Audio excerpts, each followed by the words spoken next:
How to dupe a $700 Pottery Barn water fountain. I have expensive taste but not an expensive budget, so I'm going to break down the cost for you towards the end. I could not find an extra large, like 30-inch spherical like planter on the internet, so thankfully I found one on Facebook Marketplace. And before I place it down, I'm building up this area that I'm placing it on and leveling it out because this weighs well over 200 pounds.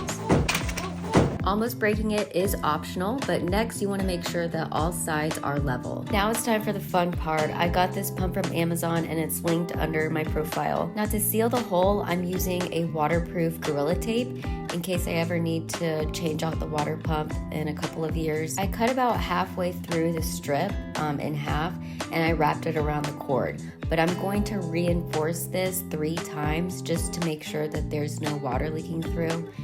Especially around the cord. You can definitely use one of those silicone water fountain plugs that actually plugs into the hole, and there's actually a slit for the power cord. But so far, just the 3 layers of tape seems to be working pretty good. Now it's time to fill this up with water and test this baby out, and this was a moment that felt like hosier's yell. Next, I grabbed a 3/4 inch copper pipe from Home Depot, and I'm securing it with the same waterproof tape, but you could probably also glue it onto this cap, and then just screw it back on top of the pump. Now to camouflage and hide the pump, I went foraging for some rocks on my property, but you could just buy some rocks at Home Depot or Lowe's. And if you're wondering how to hide the cord, honestly, I just stuck it in the dirt and I got an outdoor extension cord and I plugged it right into my garage. Now, full transparency, let's talk about cost. The total cost for this was $250, but I only bought 5 items. And honestly, I think it looks a little better than Pottery Barn's just because it's bigger at 30 inches wide. Follow for more timeless DIY.